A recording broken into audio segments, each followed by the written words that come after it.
Maqaa Abbaa, kan Ilmaa, kan Hafuura Qulqulluu, sadan Waaqa tokkotti ni amannaa.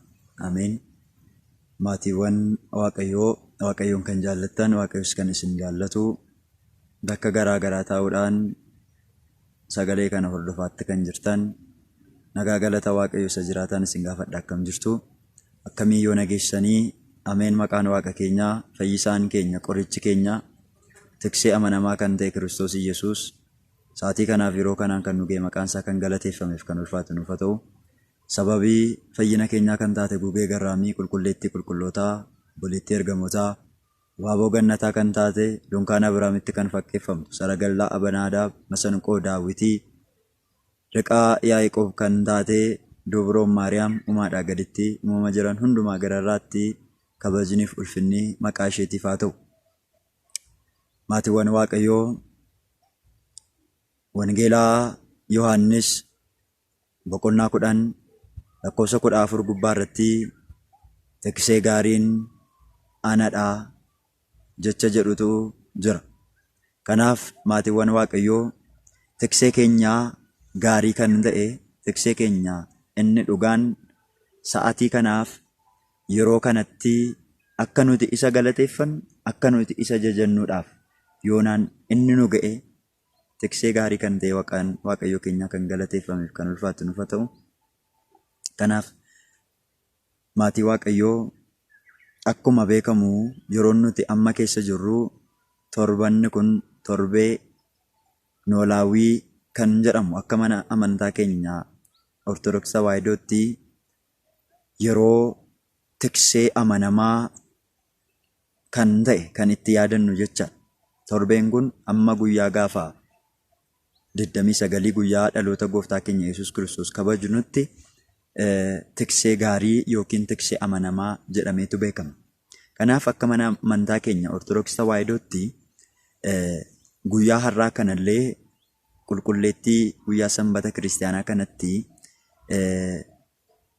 qulqulluu abbaan keenya Yohaannis akkuma inni barreessee Wangeela Yohaannis boqonnaa 10 lakkoofsa 1 kaasee kan jiru seenaa barraa'ee jiru akka mana kiristaana keenyaatti guyyaa har'aa kana kan nu dubbifamee jiru jecha. Wangeela Yohaannis boqonnaa 1 lakkoofsa 1 irraa kaasnee gaafa ilaallu waa'ee gooftaan keenya Iyyasuus Kiristoos tiksee gaarii ta'uu isaa, tiksee isa amanamaa ta'uu isaati kan inni dubbatee jiru.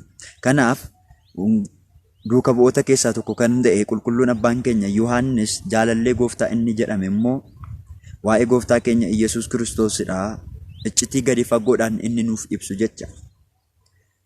Wangeelota arfan kan barreessan keessaatti Yohaannis haalli barreeffama isaatii addadha.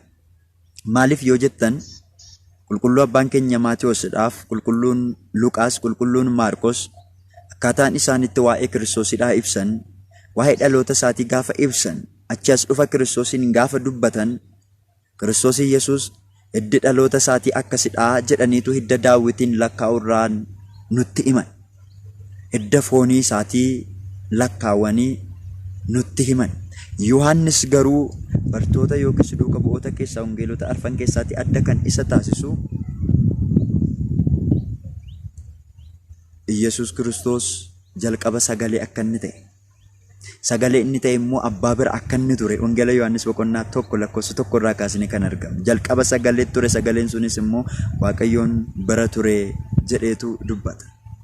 Asii gadi siquudhaan lakkoofsa 14 irra ga'etu sagaleen sun immoo foon uffateetu nu gidduu deddeebi'ee jedha. Wanti hundumtu isaan kan ta'e sagaleen sun foon uffachuudhaan nu gidduu deddeebi'ee jedha. Kanaaf sagaleen ni jedhame Kiristoos Iyyasuus jalqaba samii irraatii dhufuu isaa abbaa biraa akka ergame Yohaannis nutti dubbata. Kanaaf Yohaannis waa'ee Kiristoosiin iccitii dhokataa ta'een kan inni dubbate, waa'ee Kiristoosiin kan inni ibse.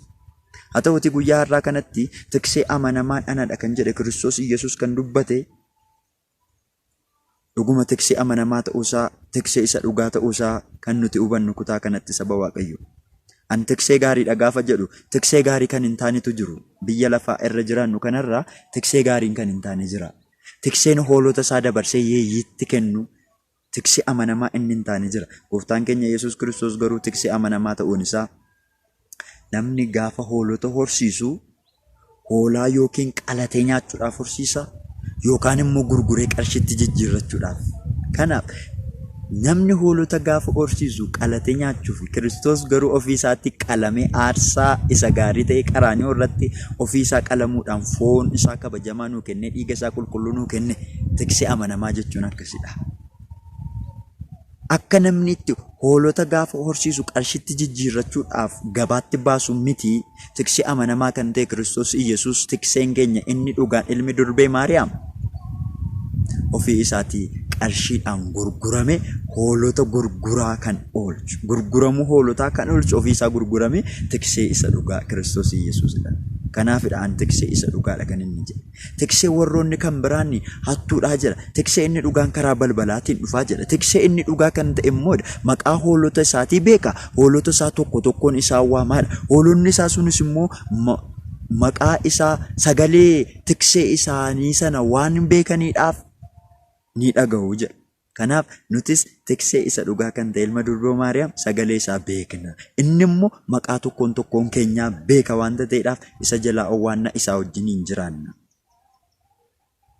Wangeela Yohaannis boqonnaa 10:15 gubbaa irratti maal jedhee jira? Ani hoolota koo beekaa jedha.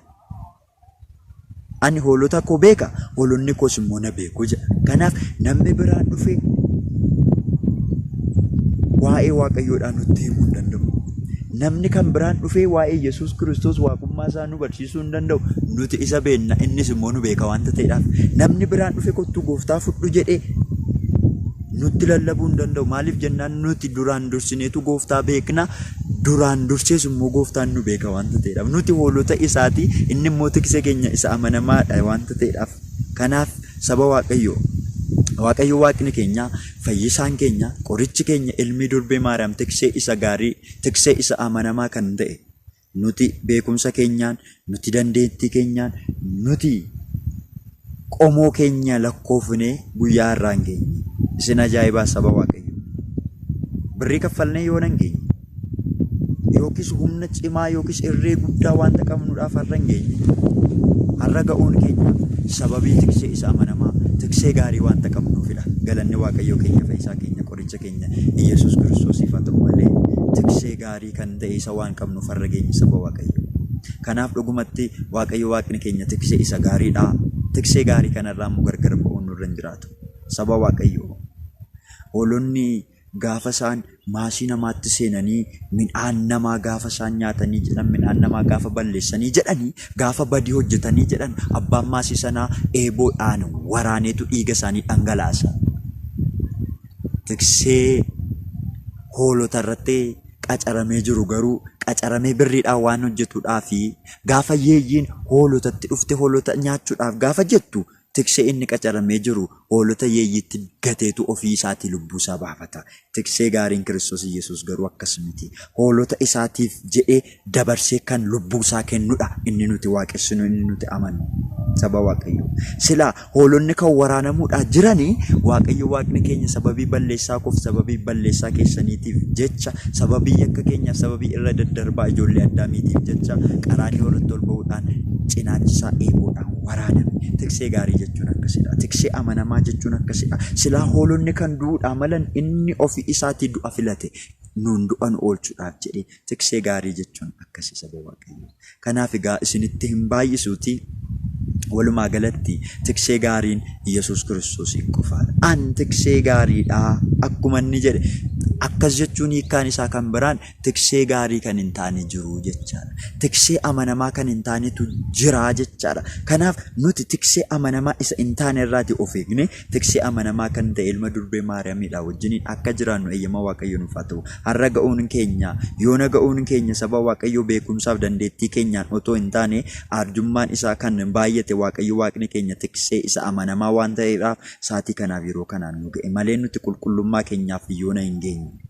Saba Waaqayyo biyya keessas ta'e biyya alaas teessanii sagalee kana dhagaatti kan jirtanii Waaqayyo arjummaa isaatiin maleessaa gufuu diinni nuuf kaa'ee kiyyoo diinni nutti darbate hundumaa irra dabarree har'a hin geenyu turre. Diinni keenya inni dhala namaa ari'atu, ari'ataan keenya seexanni silaa kiyyoonni nuuf qopheesse sanaan qabamna turre.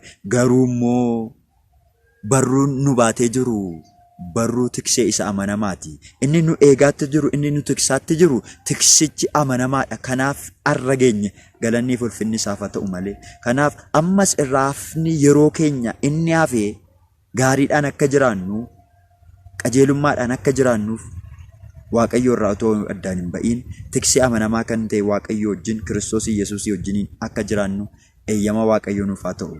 Kanaaf saba Waaqayyoo bakkuma jirtanitti fageenyarras jiraadhaa, dhiyeenyas jiraadhaa, maatii wajjin jiraadhaa, maatii irraa fagaadhaas jiraadhaa, biyya ormaa keessas jiraadhaa, biyya keessan keessas jiraadhaa. Saba Waaqayyoo tiksee isa gaarii isa ta'e Yesuus Kiristoos wajjiniin bakkuma jirtanitti jiraadhaa isiniin jechuun barbaada. Iddoo jirtanitti rakkinni isinitti baay'achuu danda'a, dhiphinni isinitti baay'achuu jiraachuu danda'a. Qormaanni garaagaraa wal jijjiiree isin irratti wal furuu danda'a. Garuu saba Waaqayyoo rakkinaaf dhiphina garaagaraa keessa taa'atii Waaqayyoodhaa wajjin jiraadha. Ganamaaf galgala tiksee gaarii isa ta'e Kiristoosii wajjin jiraadha. Sagalee ormaan dhagahina. Sagalee tiksee isa gaarii dhagaa. Eeyyeen. Tiksee inni gaariin nu fuuldura deema. Nuti immoo hoolonni isaa sagalee isaa waan beeknuudhaaf duuba isaatiin deemna. Kara duuba isaa deemna. Inni gaafa nu dursu nuti duuba isaa deemna. Namoonni baay'een kan isaan dogoggorani ofii isaaniitii dura bu'aniitu tiksee immoo of dudduubaan deemsisu. Kanaafidha saba Waaqayyoo baay'een kan badan. Nuti garuu tiksee isa dhugaa Kiristoos Yesuus sagalee isaa waanta beeknuudhaaf jecha isa duuba deemna. Beekna waan ta'eef namni biraa nu waamuu hin danda'u. Sagalee nama biraa beekna waanta ta'eedhaaf. Sagalee Waaqayyoo keenya waanta beeknuudhaaf. Sagalee tiksee isa amanamaa waan beeknuuf dudduuba isaa deemna nuti. Inni immoo maqaa tokkoon keenya waan beekuuf jecha maqaa keenyaan nu waama. Kanaaf isaa wajjiniin akka jiraannu eeyyama Waaqayyoo nuuf haa ta'u. Bakkuma jirtanitti ayyaanni Waaqayyoodhaa isiniif haa baay'atu. Arjummaan Waaqayyoo keenyaa, fayyisaa keenya, qoricha keenya Iyesuus Kiristoos ilmi durbee Maariyaamidha. Iddoo jirtanitti isiniidha wajjiniin haa ta'u. Waaqayyoo sagalee kanaatiin waan nu barsiiseedhaaf, waan nu gorseef maqaan isaa kan galateeffame haa ta'u.